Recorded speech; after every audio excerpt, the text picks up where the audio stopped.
Judgment is the way the ego climbs in hierarchy, stepping on the heads of everyone so that it can stand above the crowd, so it consider itself worthy, so it can consider itself worthy. It is an act of separation, a denial of the inherent unicity and interbeing. The ego knows itself in relative position. It doesn't inherently know what it is because it's a fiction.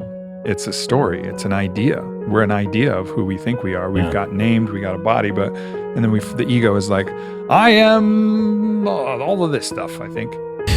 It doesn't have, it's not, like Paul Selig says, what's true is always true. The ego isn't always true. It's always changing and it's always created. It's a tool that allows us to navigate the level of density that we're currently at. Right. It's a necessary and beautiful tool, but nonetheless, it doesn't know where it is. So its purpose is to judge itself in relative position. Again, going back to tribal standards. Exactly. If I'm better than these 5 people, well, if we're playing, Survivor and, the tribe has spoken and we got to cast a couple people out because there aren't the resources. Well, if I'm better than these 5, well, I'm going to last and I'm going to survive. And so the ego's constantly playing Survivor. And it's constantly trying to put itself above. And if it can judge other people, well, anybody you judge, and the more harshly you judge them, the more you stand above them. And I think that's what we're doing in society. We're so in our ego that we're trying to find every other way to categorically and individually judge everyone. This skin color, judgment. This wealth status, judgment. This sex, judgment. This thing, judgment. Oh, you said that, judgment. Oh, you didn't do that, judgment. Oh, this, judgment. Oh, you look like this, judgment. Every single possible fucking way we can, we're judging because we're desperate to be ahead from this innate fear of scarcity that maybe we're going to be left behind and maybe we aren't worthy of love after all.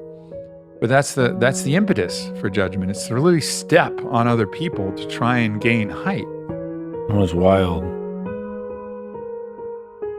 is to the degree that you judge outwardly, it's almost like a law of existence.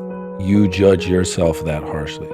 And so the more frantically you're seeking to get status by judging other people, those people who do the most judgment, who do the most judging, if you could get them alone in a room and you looked at them like you knew that there was a child inside of them that needed to cry, they're the ones with rampant depression, rampant anxiety, bipolar, whatever the conditions are. But it's because as we do outwardly, we're doing inwardly.